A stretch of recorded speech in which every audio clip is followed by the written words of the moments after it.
मुश्किलें होती हैं, जब आवाम परेशान होती है तो कहीं न कहीं हालात बद से बदतर होते हैं। ये कुछ लोग हैं जो आवाम को लूट कर एक माहौल में खराबी लाना चाहते हैं और एक माहौल ऐसा बनाना चाहते हैं कि दादागिरी जैसा माहौल है।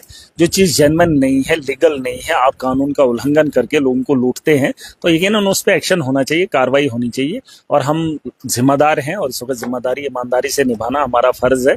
हमसे जितना हो सकता है हम बेहतर करने की कोशिश कर रहे हैं। और ये हुआ है कल दिन जब लोगों ने मुझे फ़ोन कॉल्स किए, किश्तवाड़ के ड्राइवर्स ने, ठाठरी या बलेसा के ड्राइवर्स ने, कि हाईवे पे जो है एक बार फिर जो है यहाँ पे पैसा वसूली की जा रही है। और जब मैं सुबह आया तो मैंने उनको वहां पर पाया जो जगह मुनासिब नहीं थी। हाईवे को बंद करके एक डाइवर्शन देके रोड को डाइवर्ट करना ये कहीं ना कहीं इलीगल था, सिर्फ पैसा वसूली के लिए।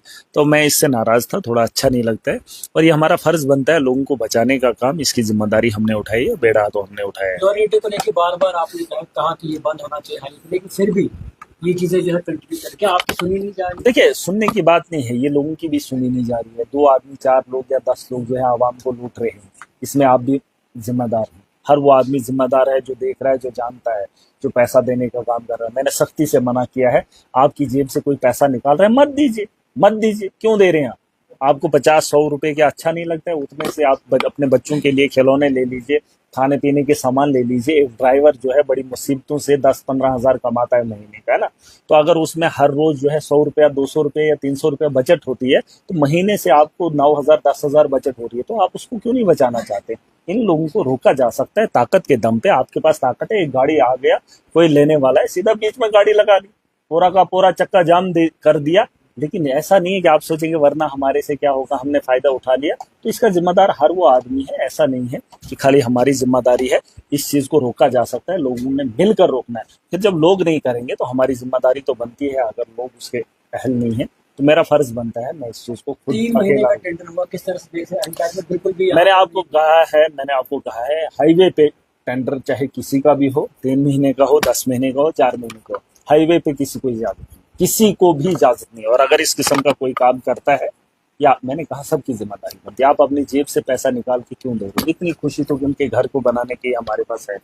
जो भी ऐसा काम करता है वीडियो बना लीजिए उसके खिलाफ। मैंने आपको सिंपल एक बात बताई, गाड़ी वहां पे साइड लगा लीजिए।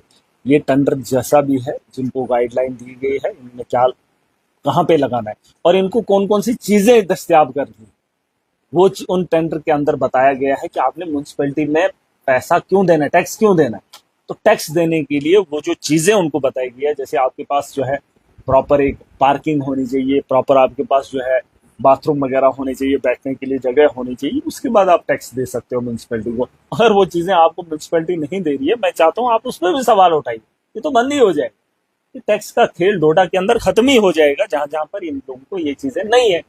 तो मुझे लगता है कि इस पर जो है लोगों को थोड़ा सा हिम्मत करनी पड़ेगी। और जो ड्राइवर हजरात है वो मेरी बात को सुनिए। मैं आपको लीगल बता रहा हूँ, कोई इलीगल, कोई यहाँ पर मैं ऐसी बात नहीं बता रहा हूँ कि जो कानून से बाहर है, लेकिन जो कानून के दायरे में है इनको कानून पढ़ाना पड़ेगा। और इसमें हमको हम सब लोगों को जो है साथ देना पड़ेगा और इस माफिया को रोकना पड़ेगा। हमेशा लोगों के सफाई कर्मचारियों की बात करेंगे, वो पिछले कई टाइम से प्रोटेस्ट देखिए हमने उनको ये कहा है कि आपको अगर मांग करनी है तो सरकार कश्मीर में जाकर आप गिनती बेलचा गाड़ियां शाड़ियां उठाकर वहां पर प्रोटेस्ट करें।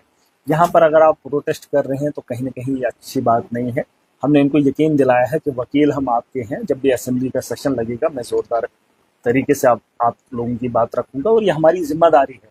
लेकिन जो उनके प्रोटेस्ट से जो माहौल बन रहा है म्यूनसिपैलिटी का, तो वो कहीं ना कहीं थोड़ा मुश्किल हो रहा है। मैं चाहता हूँ कि सरकार इस पर ध्यान दे। सरकारी को तो कह सकते हैं, उनने 6 महीने का वक्त मांगा था, 6 महीने के अंदर भी उनका कुछ नहीं हुआ, ना वो कर पाए।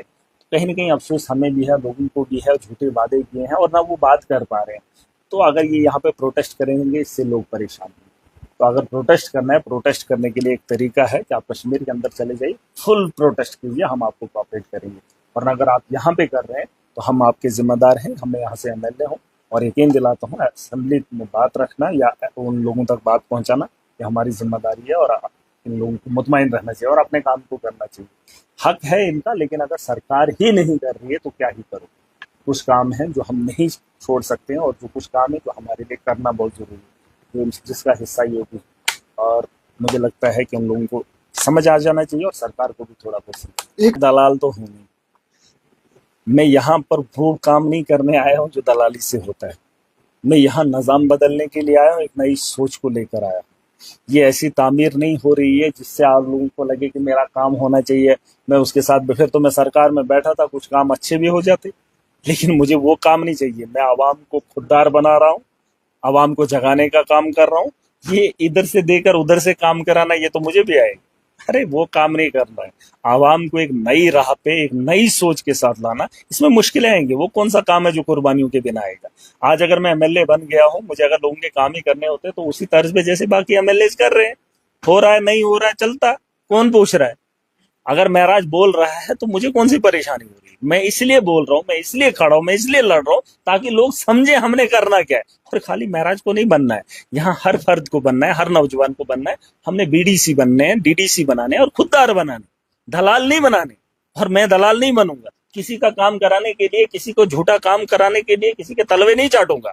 अगर आपका हक है तो छीन के लेंगे, वो तर्ज मैंने सिखाना है। आप मुझे बताओ, किसी के साथ सामने पांव पड़ने की क्या जरूरत है जब आपका हक है। अगर आपका हक है, कोई दबा रहा है तो उसे छीनना कैसे, वो मैं सिखा रहा हूँ।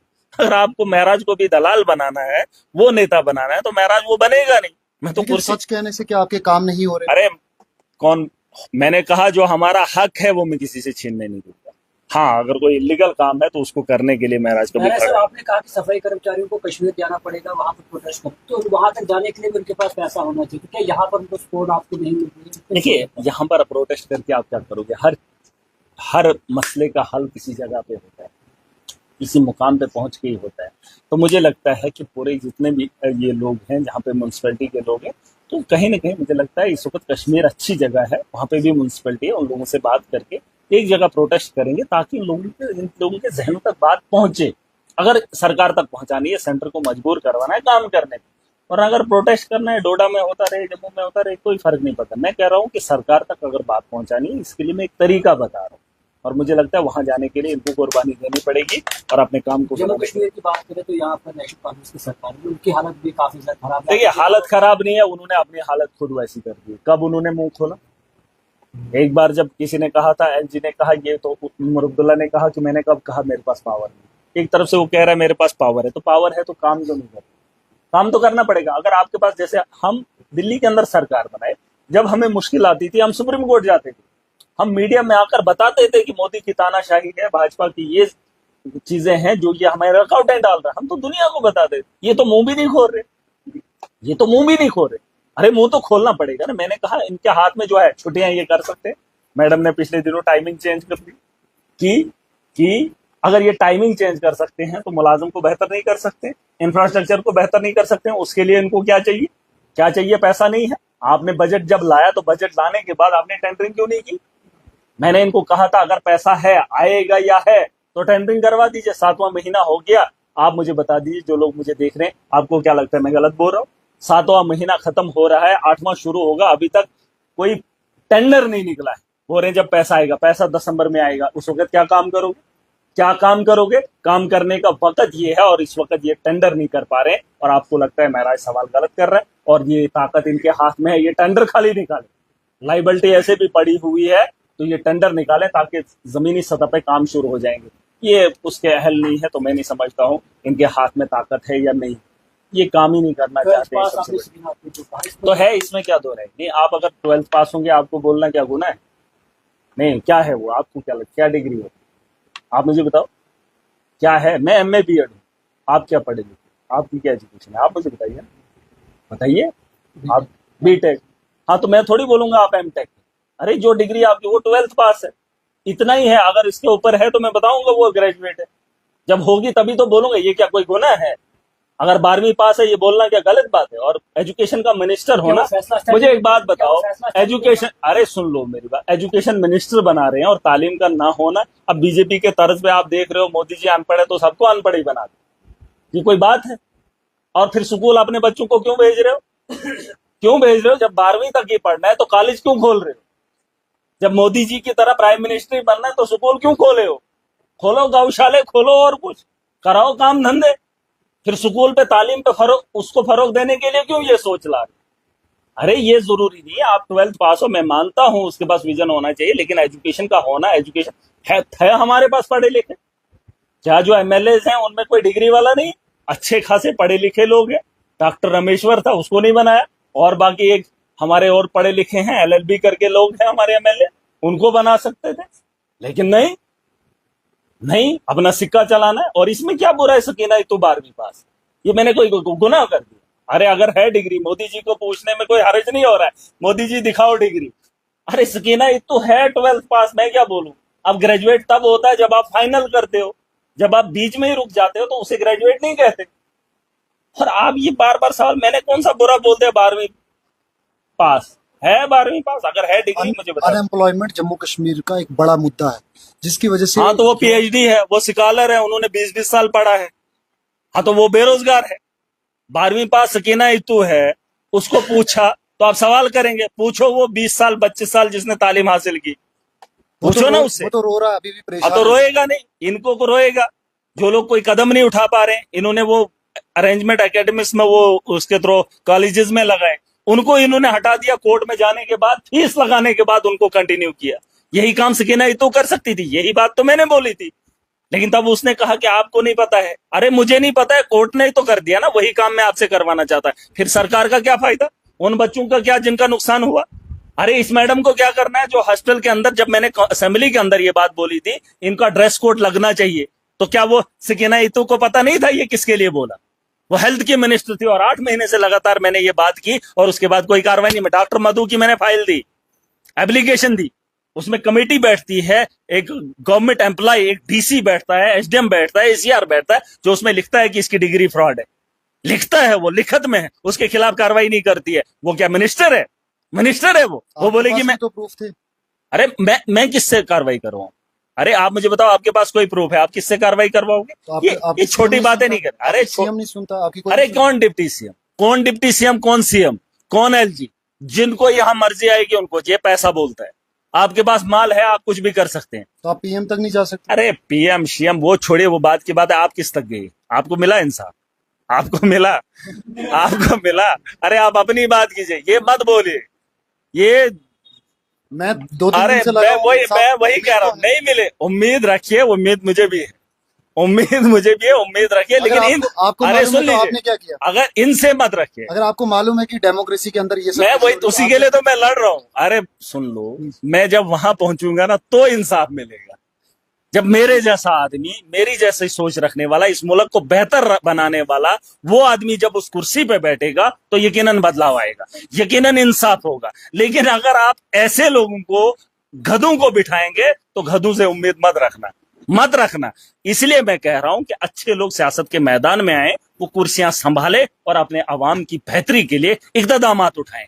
और अगर सकीना इत्तू को बार बार आप ये बोलेंगे 12वीं पास, ये कोई मसला नहीं है, मामला ही नहीं है, लेकिन आप जानबूझ के बोल रहे हो 12वीं पास कहा है 12वीं पास, इसमें क्या बुरी बात है? मुझे ये समझ में नहीं आ रही। मुझे भी बहुत सारे फोन आए, आपको ऐसा नहीं बोलना चाहिए। अरे क्या नहीं बोलना चाहिए? 12वीं पास फेल बोलूं? 12वीं फेल बोलूं तो शांति होगी? अरे मैंने बोला 12वीं पास है तो ऐसे फैसले लेना फिर जरूरी। तो भड़क भी गए। कविंदर गुप्ता को LG बना दिया लद्दाख का। क्या कुछ करना? हाँ ये सबकी मर्जी है, LG बना दें, किसको क्या बना दें, आपको क्या लेना देना। आप अपने जम्मू कश्मीर के बारे में बात कीजिए, आप अपनी कॉन्स्टिट्यूंसी के बारे में बात कीजिए। आम इंसान अगर हेलमेट ना पहने तो उसका चालान हो जाता है। कल जो है वो सकीना इत्तू स्कूटी पर बिना हेलमेट के चलती हुई दिखी। देखिए सकीना इत्तू क्या है क्या नहीं है, देखिए ये चीजें मैंने वही कहा ना, आम आदमी को कुछ भी हो सकता है ना, लेकिन बड़े लोगों को कोई पूछता नहीं। जब तक ना वो बड़ा आदमी वैसा होगा, इंसाफ पसंद होगा, तब तक आप उम्मीद नहीं कर सकते। और आखिर में यही बात मैं बताना चाहूंगा, इन चीजों पे मत बात कीजिए। सकीना इत्तू को मैंने कहा, अरे मैं हक रखता हूँ, मैं MLA हूँ, मैं स्टेट का प्रेसिडेंट हूँ, मैं आम आदमी पार्टी के साथ 15 साल से, मैं कोई नया सियासतदान नहीं हूँ। सकीना इत्तू बोलेगी नहीं जी वो तो खानदान से बनी, वो पार्टी से बनी है। महराज खुद अपने दम पे बना है और 15 साल रगड़ा खा के बचपन में मैंने अपने बचपने को छोड़कर लोगों की रहबरी के लिए आया और 15 साल के बाद इख्तिदार मिला और इन लोगों को लगेगा महराज का बोलना ये कोई टुच्चा काम है। अरे मैं जो बोलता हूं मैं सोच समझ कर बोलता हूं और सही बोलता हूं। और अगर वो बोल सकते हैं तो महराज क्या अब मैं मुंह धो के बात करूं? वो बिना मुंह धोए कुछ भी उगलते हैं, झूठ पे झूठ बके। चुनाव के वक्त उन्होंने कुछ बोला, मैंने जो बोला था मैंने वही करना है। आपको अगर याद नहीं है, मेरे चुनाव की रैलीज निकाल लीजिए, मेरे भाषण निकाल लीजिए, महराज ने जो बोला है उस पे मैं कायम हूं। लेकिन जो इन्होंने कहा उस पे भी ये लेप डाल रहे हैं। और फिर जब महराज इनको बोले तो बोलेंगे नहीं महराज बच्चा है। अरे मैं बच्चा हूं, ये क्या है? ये तो अकल के कच्चे हैं। 12वीं पास में MA BEd 18-20 साल और अच्छा खासा हूं यार, पढ़ा लिखा हूं, सूझबूझ वाला हूं, एक पार्टी को रिप्रेजेंट करता हूं, खुद के दम पर आकर बना हूं, बात करने का अहल हूं, सिस्टम को ठीक करने की पॉलिसी बना सकता हूं और 4 साल में इक्तदार में रहकर DDC में होते हुए मैंने काम किया। ऐसा नहीं। अब ये अलग बात है कि पॉलिटिकल पार्टीज को अच्छा नहीं लगता हूं क्योंकि इनके घर के अंदर थोड़ा सा खटखटी हो रही है। इनको मुश्किल हो रहा है कि एक और विंग आ रहा है जो नौजवानों का होगा, जो अच्छे लोगों का होगा। इनके दरवाजे बंद हो जाएंगे, इनकी करतूतें खत्म हो जाएंगी। ये नहीं चाहते हैं कि दूसरा लीडर बने। और एक आम आदमी डॉक्टर बनना चाहता है, मतलब इंजीनियर बनना चाहता है, चपरासी बनना चाहता है, पुलिस वाला, IPS IAS बनना, सब कुछ बनना चाहता है। लेकिन एक अच्छा आदमी, उसका अपना बेटा जो है एक लीडर नहीं बनना चाहता। कोई माँ बाप मुझे दिखा दो जो अपने बच्चों को इसलिए पढ़ा रहा हो, बोलेगा जाओ बेटा लीडर बनो। है कोई ऐसा बाप? अरे जो दुनिया का सबसे बड़ा काम है और जिस आदमी से तुम भीख मांगते हो उसके लिए अपने बच्चे को तैयार ही नहीं करते हो। इन लोगों ने तुम्हारे दिमागों में जहर उगला है, जहर खोदा है और तुम्हें जो है सियासत के मैदान से कोसों दूर करवाया।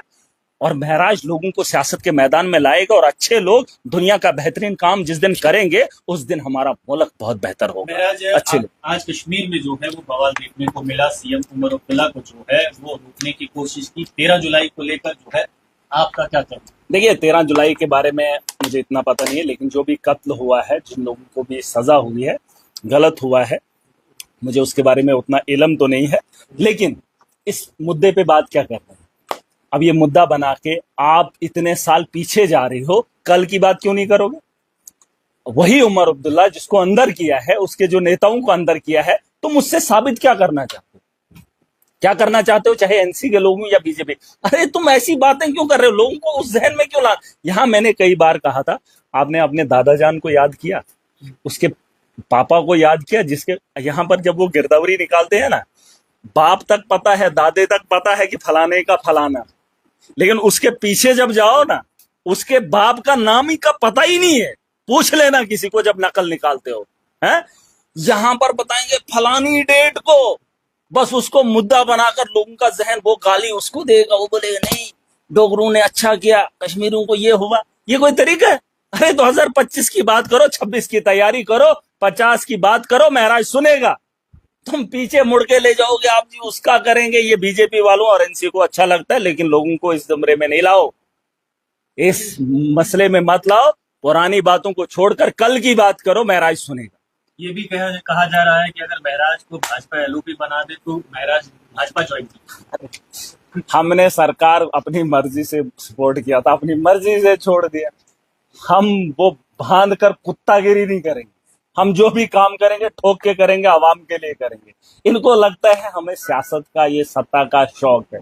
सत्ता का शौक महराज को होता तो इतना झमेला कहाँ होता भाई, कहाँ होता? अरे हम भी चले गए होते, 15 साल से तो झेल ही रहा हो। MLA बनने के बाद भी झेल रहा हूं, 4 पर्चे तो कटवा दिए हैं। अगर यही शौक होता, ये जो बेहतरी के लिए यहाँ कुर्बानियां लगेंगे, और बिना कुर्बानी के कोई भी काम नहीं हुआ आज तक। और मैं कुर्बानी इसलिए दे रहा हूं ताकि आने वाली नस्लों को याद रहे और उनके लिए आसानी बना दे। ये चीजें हमारी एक कोशिश है। मुझे भाजपा में से नाराजगी नहीं है, लेकिन जो भाजपा में रहकर भाजपा का गलत इस्तेमाल करके गरीबों का गला घोंटते हैं, मुझे उससे तकलीफ है। पार्टी से मुझे कोई नाराजगी नहीं, मुझे कांग्रेस से कोई नाराजगी, लेकिन जो कांग्रेस में लोग होकर गरीबों का गला घोंटते हैं और गलत कुर्सी पे बैठकर गलत इस्तेमाल करते हैं, मुझे उससे नाराजगी। मुझे उन लोगों से नाराजगी है जो आवाम की बेहतरी के लिए नहीं, आवाम को लूटने की साजिशें करते, चाहे वो किसी भी पार्टी में हो, वो मेरे परिवार का कोई हिस्सा भी हो, महराज उसको नहीं। महराज वली का अगला प्लान क्या है? अगला प्लान, अरे सबको पता है, अब स्टेट का प्रेसिडेंट हूं, अगला प्लान क्या होगा? बेहतरी है, बस आवाम को और इस देश को बेहतर बनाने के लिए जो मुझसे हो सकेगा कोशिश करेंगे। सर MLA महराज मलिक कहते हैं आप इंसाफ के खिलाफ लड़ाई लड़ो। जब एक पत्रकार एक लड़ाई लड़ता है इंसाफ के खिलाफ, इंसाफ के लिए, नाइंसाफी के खिलाफ, जो पत्रकार को वहां पर हुआ, वहां पर मैं लड़ाई लड़ूंगा, लेकिन आपने एक ट्वीट शेयर किया। अरे मुझे पता ही नहीं है हुआ क्या है मामला, उसके बता ही नहीं। देखिए शेयर किया था, उसके बाद आपने वो ट्वीट डिलीट क्यों किया? मुझे पता ही नहीं था मामला क्या है, अभी जाके मुझे कहीं पता चला है। देखिए इसके बारे में भी बात करूंगा, मैं देखूंगा क्या है। लेकिन बहुत सारी चीज़ें हैं। मैं खुद आज मैंने कहा कई दिनों से मैं बीमार रहा, जिसकी वजह से मैं लोगों के काम नहीं कर पाया। मैं माफ़ी चाहूँगा, कहीं मैं लोगों से थोड़ा दूर भी रहा, अपने फैमिली के भी प्रॉब्लम रहे, उसमें थोड़ा सा अभी भी 5-10 दिन निकल जाएंगे, लेकिन माजरत खा हूँ। मुझे थोड़ा सा जानकारी कम रही, इसके लिए भी कोशिश करेंगे, जानेंगे तो उस पर बात करेंगे। मैंने कहा इंसाफ की गुहार अगर लगाते हो, इंसाफ की कुर्सी पे बैठा हुआ वो शख्स आपको विराजमान चाहिए। या तो वो लोगों के वोट की ताकत से बनेगा, या तो वो स्कूल में पढ़ने के बाद IAS या IPS की कुर्सी हासिल करने के बाद वो इंसाफ वाला अगर आपको बैठने को देखने को मिलेगा, तो यकीनन वो आपके इंसाफ की उम्मीद वहां से कर सकते हो। वरना ये लड़ाई जो है लड़नी है, बोल से लड़ेंगे, अपनी आवाज से लड़ेंगे और आखिरी दम तक लड़ेंगे। Thank you.